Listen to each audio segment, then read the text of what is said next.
Hello, public subscribers. Welcome to the Lake Fork Guide YouTube page. I'm Mike McFarland, the Lake Fork Guide, owner of McFarland Fishing.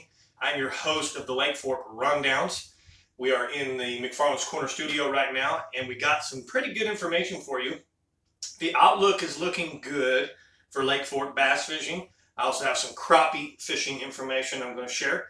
And the outlook, like I said, is looking okay. We still continue to have rain in the middle of the night. Last night, 2 more inches.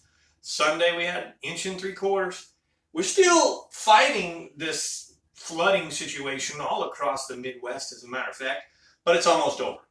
So on a bright note, some really quality fishing and balance is the right word I want to use, is just around the corner. Before I get into the report and the details of what's happening, I want to give a big shout out to Texas Insider Fishing Report. We film this once a week.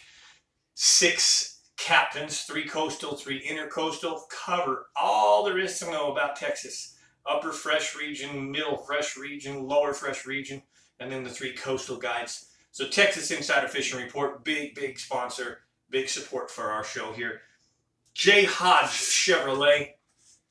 If you're looking for a new vehicle, you're looking for service, check out J. Hodge Chevrolet out of Sulphur Springs. Actually, any J. Hodge dealer throughout the country. I believe there's some in Oklahoma and Arkansas. But those are our 2 big headline sponsors, and so many others. Very grateful for all the support we get. As far as lake level, last week I missed you on Thursday. I didn't quite get a report out. But as of Thursday, we were stable. Well, I'm sorry. 10 days ago, approximately, we stabilized. They shut the gates on Saturday, which would have been Saturday the, let me look at my calendar here.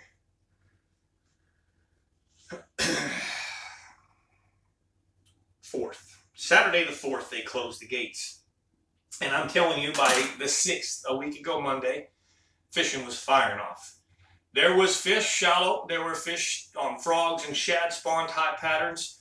There was fish spawning still, coming in to finally dump their eggs. There was post-spawn fish offshore. And realistically, in the last 10 days since they closed the gates, that has consistently been the bite. Now, as of Sunday, 2 days ago, we did have enough rain that they did open 1 gate. The lake was 403.51 and it began to drop a little. And then as of last night, it's back on the rise. So here we go again with the Texas two-step and a gate open.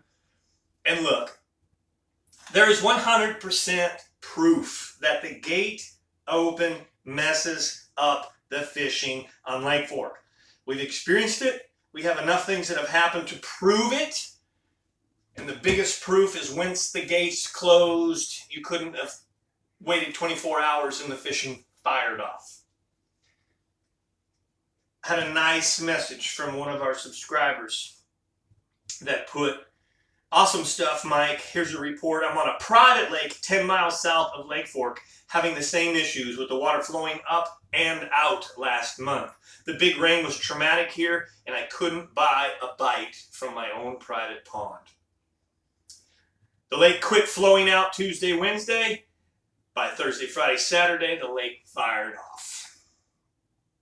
He said we do have pea soup and phytoplankton bloom that's making the visibility low, so he went to darker colors, but he absolutely hammered the fish. He said it felt like the fish were dying to eat. Some were post-spawn, some were late still spawners, and this is the coolest thing, the noteworthy, some of the fish were very pale. He said it tells me they hunkered down in the deeper, colder water while the flood and chaos came through. So first of all, thanks to the man that did share that. That was on our members only channel. We have a private members channel that gives much more information than we give here publicly. If you're interested in that channel, just look in the description below, click on members only link, follow the process and become a member.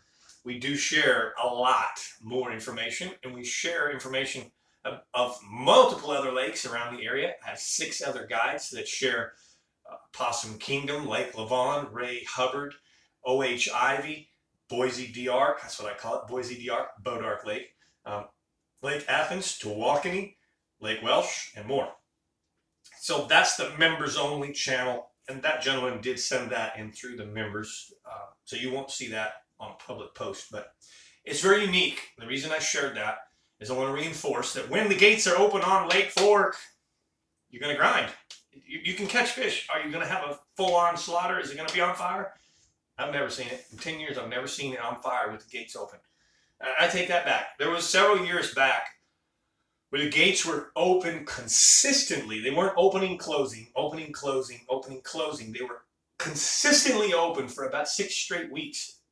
And by the 3rd or 4th week, fish began to use that current and that situation. Not all the fish, but we did notice very noteworthy getting used to the current, getting used to, and setting up accordingly. But when it's open and closed and open and closed, it's a dang two-step. It's a nightmare. So we're back at that right now after last night's rain. And here's the thing, a couple days from now, more coming. God, let's hope the weatherman's finally wrong. I hate it when they're wrong, but now we need them to be wrong. Water temperatures are good, upper 70s. We're seeing brim spawn. So you can start side scanning, looking for brim beds. When you're around those brim beds, jigs and chatterbaits and spinnerbaits, slow rolled in those areas, are working really well. Crankbait bite offshore for post-spawn fish, big jigs, big worms, Carolina rigs, those are all coming into play. I'm starting out the mornings with top waters, looking for shad spawn, vegetation, frog bite, things like that. But overall, again, getting better, a lot better than we were a couple weeks back. And about to finally truly stabilize where we experience, a lot better fishing consistently 4, 5, 6 days a week rather than this roller coaster that we've been in. I want to give you a few more things that are important. Big shout out to all the support, as I said, the 2 headline sponsors. Diamond Sports Marine. If you're looking for your boat service or anything like that, go see Fred Barthold at Diamond Sports Marine. Skeeter Boats, Yamaha engines.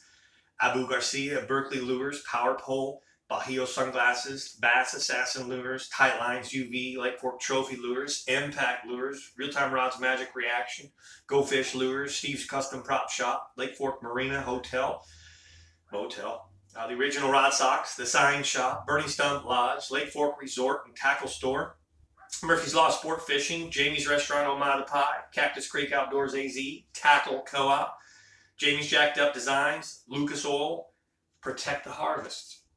Those are all sponsors, and particularly ones we want to notate that are supporting McFarland Fishing and the corner here.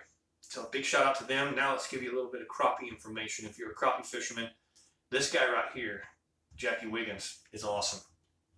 This man really does his job well, as many others do on the lake. He shares a great report with me every week, and I'm going to share it with you here publicly just to give you a little more information about Fork. The crappie fishing on Lake Fork is finally beginning to settle into its post-spawn summer patterns. Black crappie this week have begun to load up on certain trees, brush piles, and laydowns in huge numbers.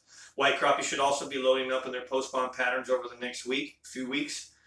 If you can find the right structure, you can load the boat very quickly. Big groups of fish. Best depths seem to be 14 to 24 feet. Lots of fish at the bases of the trees. You've seen some fish on bridges. That's been spotty. But swimming a 1/16 ounce hand-tied jig with a 1/4 ounce weight pegged in front of it seems to be the deadly pattern. You can also swim the minnow the same way, 1/4 ounce weight up the head of the minnow and swim the minnow. But basically, they're using live scope, targeting the fish, and swimming jigs by them now. Catfish, if you're interested, Jackie sometimes gives us a catfish. He says catfishing report is super hot. Still on the baited holes around trees in 13 to 20 feet. Bait out the area with cattle cube or sour grain the day before. Put yourself 5 pounds or so of that. Then use any prepared catfish, any tub bait. There's also some fish that are up around the shallow grass. They're spawning, and they're also taking advantage of the shad spawn, eating the shad while they're up there. If you're doing the shallow, just get up around the edges of the grass lines. Use a little, the same baits, tub baits and things like that, but do it under a little cork. Couple 2 foot, 3 foot for those super shallow fish. That's Jackie Wiggins giving us some good Lake Fork information about other species than the bass. And here's what I expect. It looks like we're going to have more rain Thursday, Friday, and then the following week we finally clear out. And I really feel like the offshore bite's going to just absolutely go off. This latter part of May and all of June is going to be incredible offshore structure, offshore trees, where your jigs and your big worms and things really come into play. And then if you like throwing crankbaits, you can really get into the crankbaits. That's why I got these out. The crankbait bite will be outstanding on Lake Fork. All right.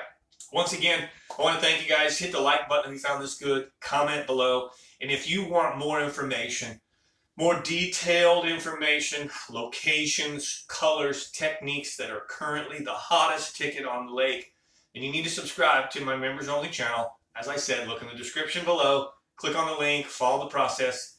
Love to have you be a member. Thanks for watching. I wish you all great fishing.